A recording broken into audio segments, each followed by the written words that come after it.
बुराई और अच्छाई में हमेशा ही जंग रही है और जारी है।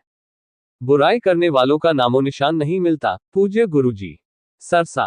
पूज्य गुरु संत डॉक्टर गुरमीत राम रहीम सिंह जी इंसाफ फरमाते हैं कि धर्म और अधर्म का युद्ध हमेशा चलता रहा है। अनमोल वचन डीएसएस। बुराई और अच्छाई में हमेशा ही जंग थी और जारी है। लेकिन इतिहास गवाह है कि अल्लाह, वाहेगुरु, गॉड, खुदा, रब्ब का नाम लेने वाले पहले भी थे, अब भी हैं और उनके नाम आज भी अमर हैं। उनके नाम दोनों जहान में जगमगा रहे हैं, जबकि बुराई करने वालों का नामो निशान नहीं मिलता। खुदगर्ज लोग बड़ा तड़प कर मरते हैं।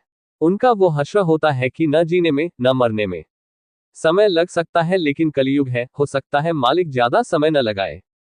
पीर पैगंबरों की काल के साथ हमेशा टक्कर रहती है। पूज्य गुरु जी आप जी ने फरमाया कि आम इंसान के साथ यही हाल होता रहता है।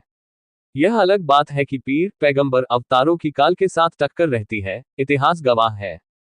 श्री राम जी को भगवान कहते हैं, लेकिन उन्होंने क्या बुरा किया था? श्री राम जी को पुरुषोत्तम कहा गया, यानी पुरुषों में उत्तम। यह कोई छोटी बात नहीं थी। श्री राम जी अपनी मां को छोड़कर पहले दूसरी माताओं के पांव के हाथ लगाता था। अपनी मां को भी प्यार देना ये कायदा था।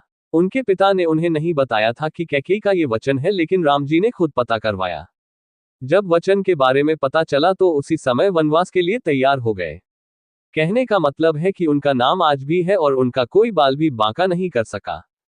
जो रूहानियत में आगे बढ़ता है वो बेइंतहा खुशियां पाता है। पूज्य गुरु जी आप जी ने फरमाया कि इंसान जब रूहानियत में आगे बढ़ता है तो उसे बेइंतहा खुशियां मिलती हैं। टोकने वाले टोकते हैं, रोकने वाले रोकते हैं, लेकिन मालिक के नाम का आशिक दौड़ा चला आता है और खुशियां हासिल करता है। वह राम नाम से अपने कदम कभी वापस नहीं खींचता।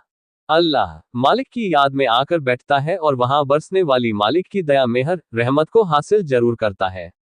इसकी निशानी यह है कि उसे जो सुकून, चैन, आनंद मिलता है वो बाहर की दुनिया में कहीं से खरीदा नहीं जा सकता, क्योंकि जहां मालिक की चर्चा होती हो, कहते हैं कि वहां मालिक खुद विराजमान होकर दया मेहर रहमत लुटाते हैं। आप सही हैं तो मालिक अपने आप रहमत करेगा। आप जी ने फरमाया कि इंसान निंदा चुगली करता है, लेकिन इंसान को सिर्फ अपने तक सीमित रहना चाहिए।